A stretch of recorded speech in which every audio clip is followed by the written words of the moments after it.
everyone, before I call this meeting to order, please silence your phones, put them on vibrate or turn them off completely. If the phone goes off during the meeting, the sheriff and his staff there will hold you so you can buy lunch for everyone, and it could get expensive. So at this time, I will call this meeting to order, and Mr. Manager, would you lead us in the pledge, please? Pledge allegiance to the flag of the United States of America and to the republic for which it stands, one nation, under God, indivisible, with liberty and justice for all.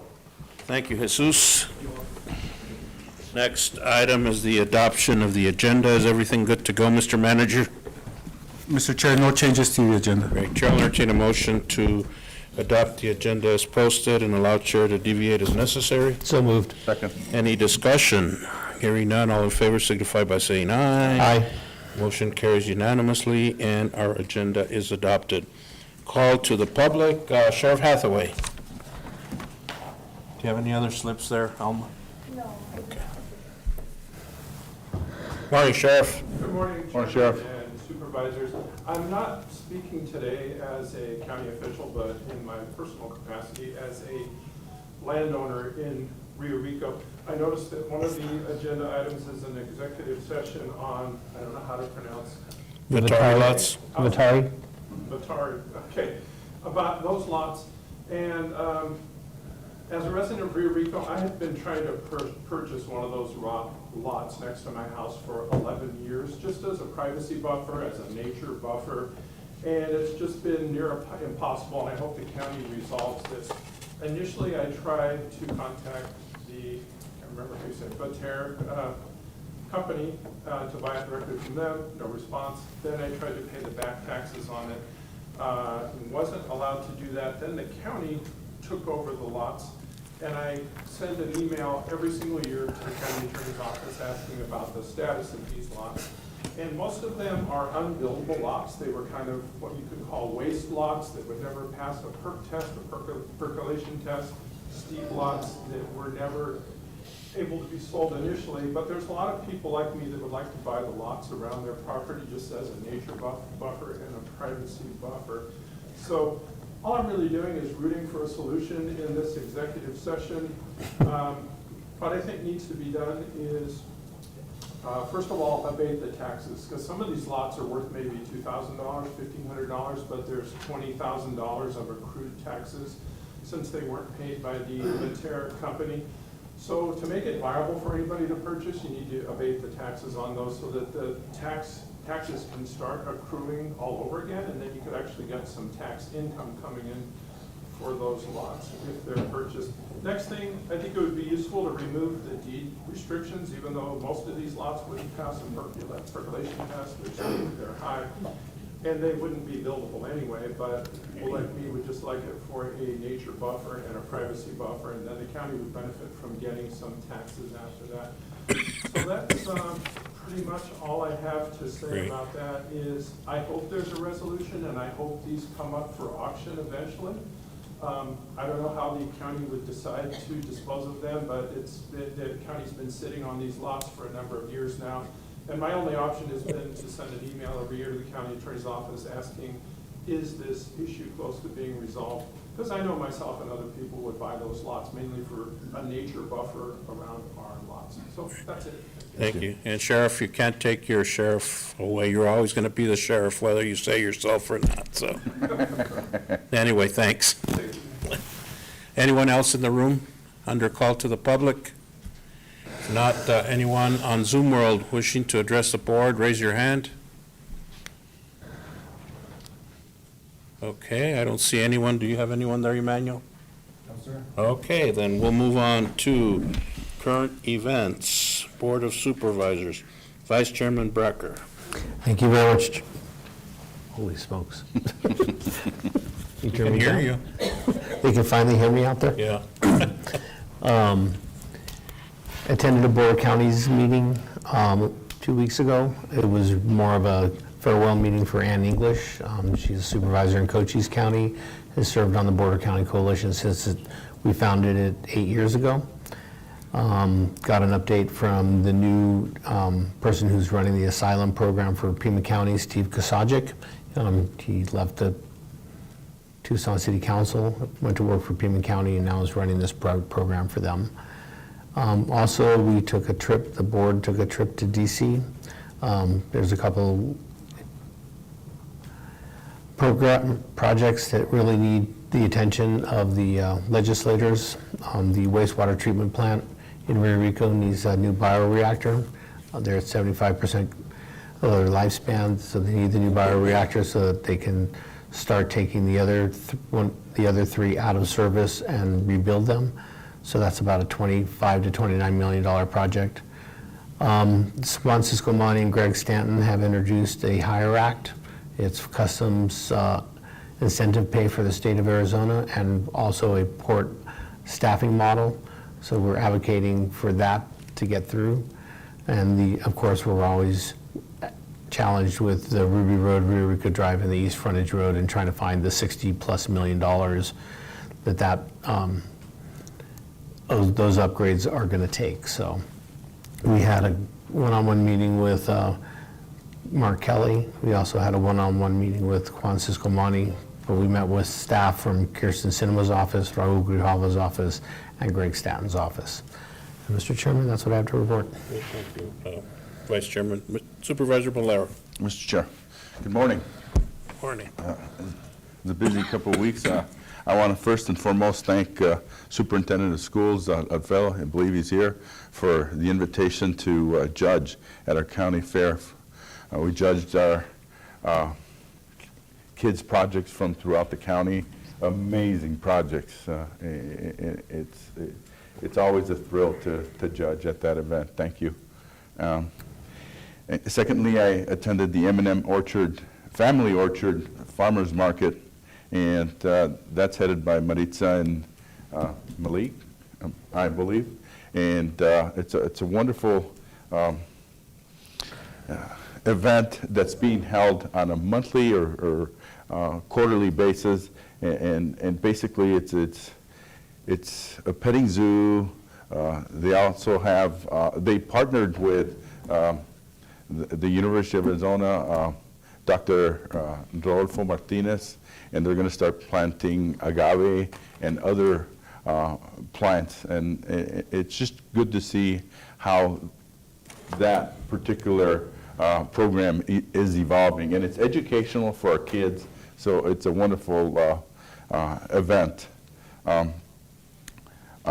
I believe our Vice Chair mentioned our trip to D.C. We got an invite to the White House and decided to kill two birds with one stone, and had a busy Wednesday. We were all over the place. We got to meet with all our congressionals, as not all of them, but a good portion of them, as Vice Chair Bracker mentioned.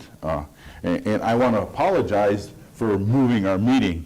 I know it's an inconvenience to some people, but we had to move it because all of us were there. And one of the really good things about that trip is you take your priorities, and we got to take out priorities that were filled. The IOI. The IOI, the bridge, the flyover on Ruby Road. So it's good to see us eliminating where you get funding, and that's exciting, and you put in new projects like the sewer plant one. It's good to see that you're moving forward, and you don't have priorities that are stuck for 2-3 years. Things are happening. And I want to thank staff. I want to thank my two colleagues, because we managed to make some good things happen. And that is all I have to report, Mr. Chair. Thank you, Supervisor Maleta. It was a great experience to be able to be invited to the White House celebration of Hispanic Heritage Month. We got to be there, met a few celebrities, but I think the highlight of the trip was the planting the seed to move forward. And as Bruce mentioned, the sewer plant, the big project that we need to really pay close attention to is that wash downtown on Hohokam. It's starting to fail. And we'll probably be getting an engineering study done. We did put it on the radar during the last monsoon, or during this monsoon season. We had a couple of panels and part of the floor wash away, so we had to go in there. We spent, about $200,000 more or less, Jesus, to fix that. And my concern are two. Number one is they found an area where the scouring was happening close to the road, and there's a huge water line that goes through there. So if that thing fails, you're going to have catastrophic water loss. It's potable water. The second is, and this is to the east on the west side, is you have a lot of the train traffic that goes through there. And we have a lot of sulfuric acid tankers that travel on that track, along with cars and grains and other things that are going not just south but north. And God forbid that there would be a train derailment and one of those tankers with sulfuric acid rupture. You would have a sulfuric acid cloud that would create havoc, especially being that within a mile radius there's a lot of elderly, there's a lot of schools, there's a lot of businesses that would be devastated. So we wanted to make sure that we planted the seed that we would get further information, so in the future when they go back they can take that and show exactly what the needs are to repair that that wash that was built back during the WPA programs. So anyway, it was a very good trip, and I'm glad we got to talk to Representative Siscomani and Senator Mark Kelly. It was really nice that they were there and they were able to meet with us. So, okay, Mr. Manager. Mr. Chair, a couple of things to report. I attended the county managers meeting in Phoenix last Thursday, and also we had a meeting for the Cross Creek Connector. We informed the public that we issued our last permit. So, we're expecting that the construction will conclude at the end of the year. Three things came out of the meeting from the public. One of them was that we committed to setting up a website. So if members from the public had complaints or have issues with the road itself, they could express the issue there, and we will address it. The other thing that came up was monitoring for manganese. There's no set standard right now for manganese, but we'll work with ADQ to see if what we can do regarding the monitoring of manganese. And the third one is I heard both versions. There's people that live in the area that want the road not accessible to the public, and there's other people that want access to the road. That's something that I'm working with our legal department to see what we could, if we could come up with a resolution. And the last thing that I'll leave you guys with is that traditionally our county has always used property taxes and taxes in general to provide services that are mandated by the state, right? This is recorder, assessors, county attorney, sheriff. That's how we utilize the revenues that come from our taxes. What we're noticing now is there's a big shift of population from Nogales to maybe Rio Rico. So Rio Rico is becoming a city or slash town. We will bring to the board some strategies to figure out how to address some of those issues. Things that concern county management is the liability when it comes to roads and recreation areas. We don't have a dedicated fund to address some of those things. And we still have to we still have to maintain the whole county. So with Rio Rico growing more and more, we're going to have to discuss what the strategy is to make sure that the county's not liable and that we're able to provide some services. Thank you. Thank you, Jesus. We'll move on to item E, department reports and activities. One is finance, cash, investment, expenditure, and revenue reports. Maida, good morning. Good morning, Mr. Chairman, members of the board. The overall balance today for the general fund is 16,774,000, of which 15,728,000 are invested.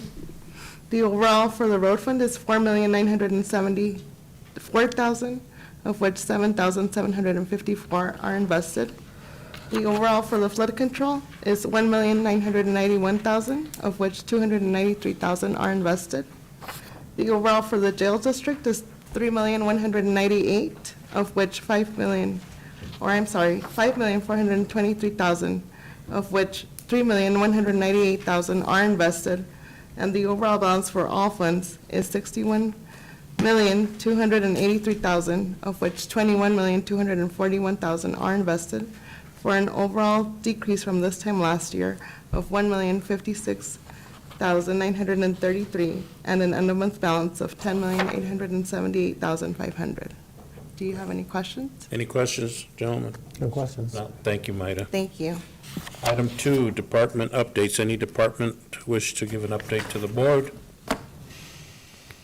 Seeing no one rushing up there, Chair will entertain a motion to adjourn and convene into the jail district. So moved. So moved. Go ahead. Second. Any discussion? Hearing none, all in favor signify by saying aye. Aye. Aye. Motion carries unanimously. We are now convened into the jail district. Item 1, discussion, possible action for authorization to fill 5 vacant detention officers' position, everything budgeted for. Chair will entertain a motion. Move to approve. Second. Any discussion? Hearing none, all in favor signify by saying aye. Aye. Aye. Motion carries unanimously. Chair will entertain a motion to adjourn the jail district and reconvene regular meeting. So moved. Second. Discussion, hearing none, all in favor signify by saying aye. Aye. Motion carries unanimously. We'll go to item H. Action items. 1, discussion, possible action to approve intergovernmental agreement with the town of Patagonia for the operation of the Patagonia Library with up to 5 one-year renewals in the annual amount of $42,600. Mr. Manager? Mr. Chair, members of the board, the town manager, we had discussions regarding the usage of the library from county residents. And, you know, this funding will facilitate some of the services that they provide. So that's how this IGA came about. And so you're good with the 42,000?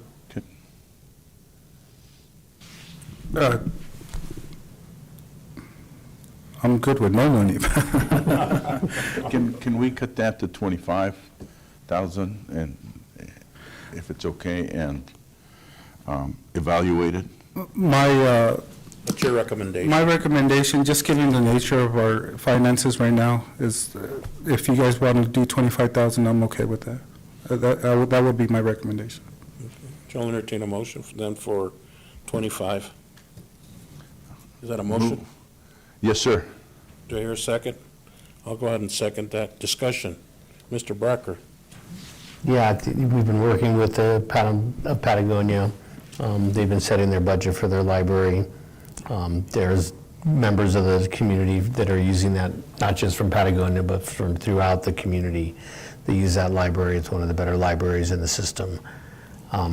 This is the number that Patagonia needs to run their library. It's the number they need to run their library. So I would recommend that we use $42,600. Well, there's a motion for 25. It's a 5-year renewal that could always be evaluated, and I think we have to be careful of what resources we have as well. So I'm good with the manager's recommendation, and We can evaluate it every year, right? And Mr. Chair, members of the board, that's correct, Mr. Miller. So if the incoming board wanted to blow it to 25,000, then they could, but anyway. So there's a motion and a second. All in favor signify by saying aye. Aye. Mr. Brecker? nay. So motion passes 2-1 for 25,000. Chair, at this time, we'll go under consent agenda. Chair will entertain a motion to approve the consent agenda as posted. So move. I'll second that. Any discussion? Hearing none, all in favor signify by saying aye. Aye. Consent agenda passes 3-0. Okay. Now we're going to go to the executive sessions. So at this time, Chair will entertain a motion to recess a regular meeting and convene into executive session pursuant to ARS 38-431-03A3 and 4. And there's 3 legal issues that we are going to discuss in executive session. Do I hear a motion? So move. Do I hear a second. Discussion. Hearing none, all in favor signify by saying aye. Aye. Motion carries unanimously. We'll now recess and convene into executive session. Can we go over to the IT room? Yes.